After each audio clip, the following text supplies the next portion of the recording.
સોનું, સંપત્તિ કોને નથી ગમતી, બરાબર ને?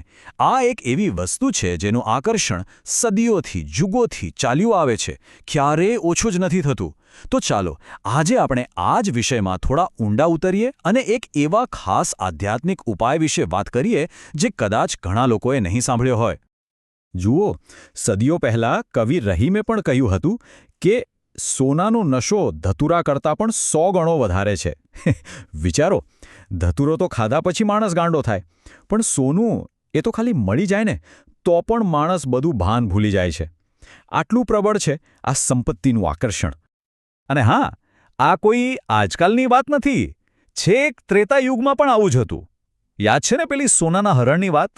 માતા સીતાએ જ્યારે એ સુવર્ણ મૃગને જોયું તો એમને પણ એને મેળવવાની ઈચ્છા થઈ ગઈ હતી. મતલબ કે સોના પાછળનો આ મોહ તો આપણા સ્વભાવમાં જ વણાયેલો છે, વર્ષોથી. તો બસ, સંપત્તિ મેળવવાની આજે સદીઓ જૂની દોડ છે ને, એની વચ્ચે આજે આપણે એક બહુ જ ખાસ આધ્યાત્મિક સમાધાનની વાત કરવાના છીએ, અને એ છે સ્વર્ણ આકર્ષણ ભૈરવ. હવે મનમાં એક સવાલ જરૂર આવે કે ભાઈ, ધનની દેવી તો માતા લક્ષ્મી છે, તો પછી એમની પૂજા ઉપાસના પૂરતી નથી? આ સ્વર્ણાકર્ષણ ભૈરવની સાધનાની વળી શું જરૂર પડી? પણ ખરું કહું ને તો આ સવાલનો જવાબ જ આખી સાધનાનું રહસ્ય ખોલી નાખશે. અહીં જ આખી વાતનો મર્મ છુપાયેલો છે. જુઓ, માતા લક્ષ્મીની ઉપાસના જેમ કે કનકધારા સ્તોત્ર એ આપણને ધન અને સમૃદ્ધિ મેળવવામાં એટલે કે કમાવામાં મદદ કરે છે. પણ સ્વર્ણાકર્ષણ ભૈરવ સાધના શું કરે છે? એ મેળવેલા ધનને ટકાવી રાખે છે, એને સ્થિર કરે છે. અને આપણે બધા જાણીએ છીએ કે પૈસા કમાવા અને પૈસા ટકાવી રાખવા એ બે બિલકુલ અલગ વસ્તુ છે, ખરું ને? તો સ્વર્ણાકર્ષણ ભૈરવ છે કોણ? સામાન્ય રીતે ભૈરવનું નામ સાંભળીને આપણને ઉગ્ર સ્વરૂપ યાદ આવે, પણ આ એમનું સૌમ્ય સ્વરૂપ છે. એમનું કામ બહુ જ સ્પષ્ટ છે. ભક્તોના જીવનમાં સંપત્તિ અને સમૃદ્ધિને આકર્ષિત કરવી, અને એનાથી પણ વધારે અગત્યનું કામ એ સંપત્તિને સ્થિરતા આપવી, જેથી એ આવે અને જતી ન રહે, પણ ટકી રહે.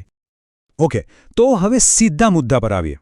ચાલો આ સાધનાની એકદમ સરળ રીત સમજીએ. એક એવી પ્રારંભિક પદ્ધતિ જેને કોઈપણ વ્યક્તિ શરૂ કરી શકે છે.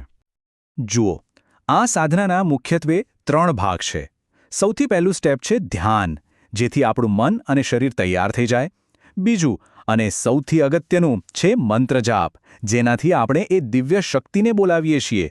અને ત્રીજું છે યોગ્ય સમય, કારણ કે યોગ્ય સમયે કરેલું કામ હંમેશા વધારે અસરકારક હોય છે. તો મંત્ર જાપ પર જઈએ એ પહેલાં એક નાનકડું પણ બહુ જરૂરી પગલું છે. આ શ્લોકથી ભગવાન સ્વર્ણાકર્ષણ ભૈરવનું ધ્યાન ધરવાનું છે. આનાથી શું થશે? આપણું મન એકદમ એમના સ્વરૂપ પર કેન્દ્રિત થઈ જશે, અને સાધના માટે જે માનસિક તૈયારી જોઈએ ને એ બરાબર થઈ જશે.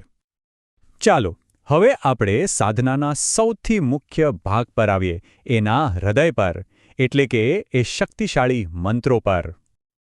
તો અહીં 3 મુખ્ય મંત્રો છે. સાધક પોતાની અનુકૂળતા મુજબ આમાંથી કોઈપણ એક મંત્ર પસંદ કરી શકે છે. દરેક મંત્રનું પોતાનું એક આગવું મહત્વ અને શક્તિ છે. એમાં જે ત્રીજો મંત્ર છે ને, એ એક શાબર મંત્ર છે. શાબર મંત્રોની ખાસિયત એ હોય છે કે એ ખૂબ જ ઝડપથી પરિણામ આપે છે. પણ એ વાતનું ધ્યાન રાખવું જરૂરી છે કે એના માટે કદાચ કોઈ વિશેષ વિધિનું પાલન કરવું પડે. હવે આ મંત્ર જાપ કરવા માટે કઈ માળા વાપરવી? તો સૌથી શ્રેષ્ઠ છે કમળગટ્ટાની માળા. કેમ? કારણ કે એનો સીધો સંબંધ માતા લક્ષ્મી સાથે છે. પણ ચિંતા નહીં, જો એ માળા ન મળે તો રુદ્રાક્ષની માળાનો ઉપયોગ પણ બિલકુલ કરી શકાય છે. જેમ આપણે વાત કરી, સમય બહુ મહત્વનો છે, તો આ સાધના માટે એકદમ ખાસ અને શુભ સમયગાળો પણ નક્કી છે.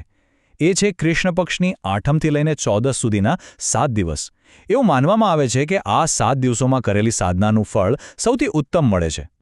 તો ઠીક છે, મંત્ર છે, વિધિ છે, સમય પણ છે, પણ આ બધા કરતાં પણ એક વસ્તુ વધારે જરૂરી છે. ચાલો હવે એના પર વાત કરીએ, જે કોઈ પણ સાધનાનો પાયો છે. આ એક વાક્યમાં જ બધો સાર આવી જાય છે. વિશ્વાસો ફલદાયકમ. મતલબ કે વિશ્વાસ જ ફળ આપે છે. ખાલી મશીનની જેમ માળા ફેરવે રાખવાથી કદાચ કંઈ ન થાય, પણ જો અતૂટ શ્રદ્ધા હોય તો એ જ સાચું ફળ અપાવે છે. તો સફળતા માટે 3 વસ્તુઓ બહુ જરૂરી છે, જાણે 3 મજબૂત પાયા. પહેલો છે વિશ્વાસ. મનમાં પાક્કો ભરોસો કે આ સાધના કામ કરશે જ. બીજો છે ધૈર્ય. એવું નહીં કે આજે સાધના કરી અને કાલે પરિણામની રાહ જોઈએ. ધીરજ રાખવી પડે.